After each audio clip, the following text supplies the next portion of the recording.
I want to start with a question that people pose that often feels like a slap in the face for anyone trapped in a toxic relationship, especially in a narcissistic relationship. Why don't you just leave? It's a simple question, but it's loaded with assumptions. The truth is, leaving isn't always simple. It can feel like an impossible mountain to climb. If you've ever felt stuck in a relationship with a narcissist and struggled to explain why, this video is for you. My name is Deanna King, for those who don't know me, and this channel is all talk narcissism and codependency. So without further ado, let's get started. So first, let's take a look at the push and pull experience, the good times and bad times. Life with a narcissist is rarely all bad. That's part of what makes this relationship so confusing. There are moments of kindness and laughter, even connection sometimes. So these good times, they create hope, a belief that things might improve. If only you could figure out how to get it right. You might remember the rare evenings when everything felt normal. You laughed over dinner or enjoyed a peaceful family outing. And these moments, they're fleeting, but they lingered in your mind like proof that the relationship wasn't completely hopeless. Then there are the bad times, the moments of manipulation, blame shifting, and outright hostility. And these aren't constant, but they're unpredictable, leaving you in a state of hypervigilance where every day is a guessing game. What mood will they be in today? What can I do to avoid conflict? You have days where your life feels like you're walking on eggshells. Some days are calm, almost peaceful. Other days, a single misplaced word can spark hours, sometimes days of chaos, sometimes even weeks. You didn't leave, not because you didn't want to, but because leaving feels impossible. If you're experiencing this, you're not alone.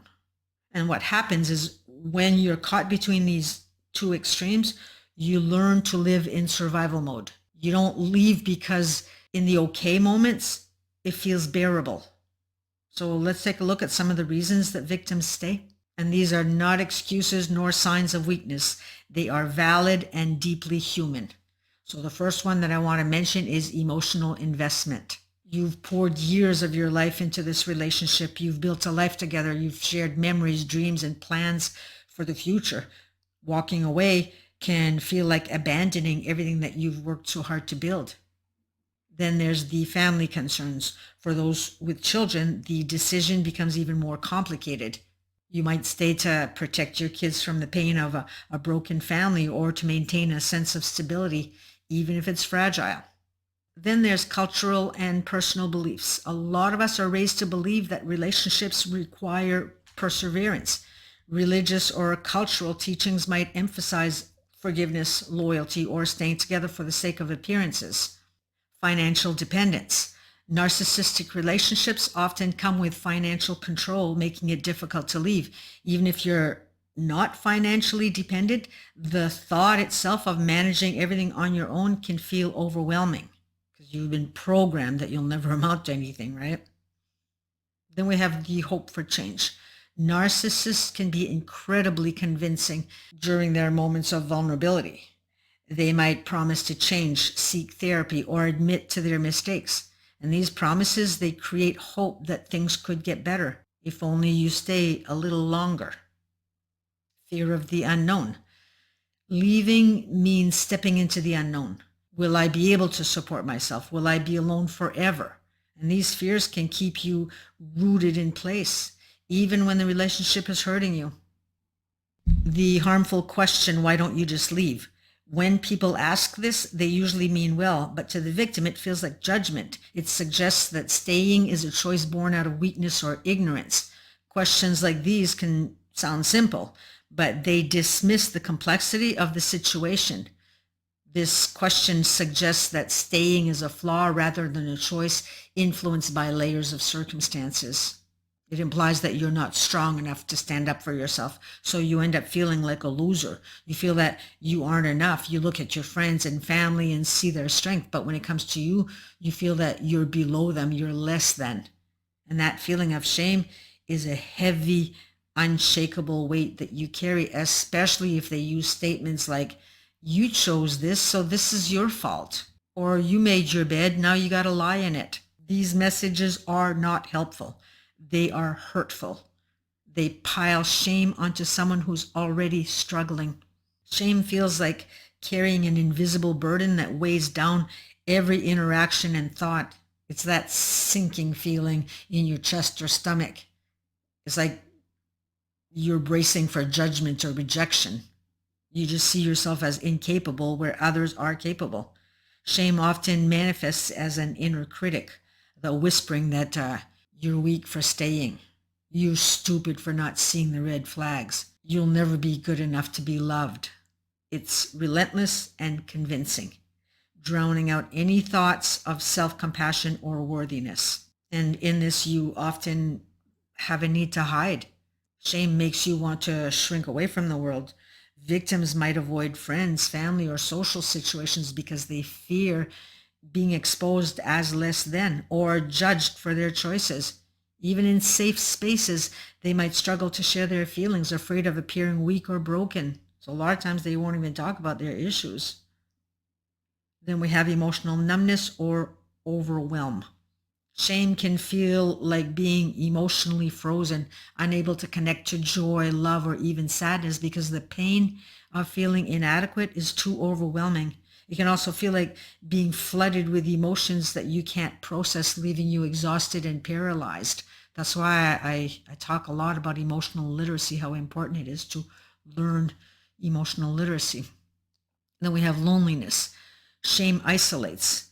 Victims often feel that they're the only one experiencing this pain, convinced that no one else could understand, especially when asked why they just don't leave. This belief, it reinforces the cycle of staying silent and stuck in their suffering. The fear of being truly seen. At its core, shame creates a fear that if others saw the real you, they'd reject or abandon you. Victims often believe that they must mask their true feelings or flaws to avoid judgment, perpetuating a sense of disconnection. Let's take a look at how shame is reinforced in narcissistic relationships. In relationships with narcissists, shame is often weaponized. Narcissists manipulate victims into believing that you're the problem, you're too sensitive, or no one else would put up with you. And these messages, they become internalized, creating a cycle where the victim blames themselves for the abuse and feels even more unworthy of help or love. Not loving yourself enough is another reason that you feel stuck and unable to leave. Victims who experienced some form of negligence growing up will tolerate disrespect and abuse. They'll allow being talked down to and allow dismissive behavior. They've internalized the belief that they deserve the treatment or that it's the best that they can hope for in a relationship. They have learned to prioritize others over self. Often rooted in codependency, victims often believe that their worth comes from making others happy, even at their own expense. Boundaries. Struggling with boundaries can look like saying yes to things that you don't want to do or tolerating behavior that crosses your limits because you fear rejection, conflict, or being seen as selfish.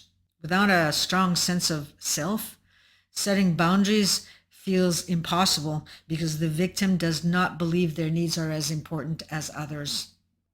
Seeking validation from others, constantly needing approval or reassurance from your partner, friends, or family to feel good about yourself. A lack of self-love leaves you reliant on external validation because you don't have an internal sense of worth. So like the narcissist, we too use a lot of external referencing.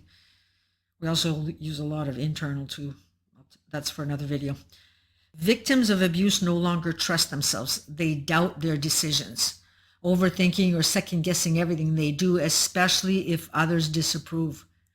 But without self-trust, every choice feels like a potential mistake, and you look to others for guidance or approval instead. So why is self-love so hard for victims of abuse? Self-love is hard for victims of abuse. Victims of abuse often lose touch with their self-love because they've been conditioned to devalue themselves. Narcissists thrive on making others feel small to maintain control.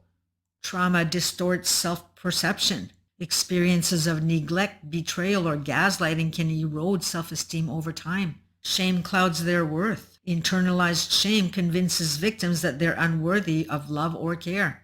Ultimately, not loving yourself enough doesn't mean that you're broken or incapable here. It's a symptom of being mistreated and neglected. Healing involves rediscovering your core values one step at a time. Living while staying. For those who choose to stay, survival means learning how to navigate the relationship while protecting your peace. So here are a couple of strategies. Accept what you can't change. Narcissists rarely change. So instead of focusing on their behavior, redirect your energy toward your own growth and healing. Set boundaries. Boundaries are essential, even if they're met with resistance. For example, I won't engage in arguments that escalate into shouting. I will leave the room if that happens. The second one is practice emotional detachment. That doesn't mean suppressing your feelings here. It means learning to separate their behavior from your sense of self-worth. This is about them. This has nothing to do with you. It could be any other person that they have as a partner. They treat them the same way. The third one is focus on self-care. Make time for activities that nourish you, whether it's journaling, walking, meditating, or spending time with supportive friends.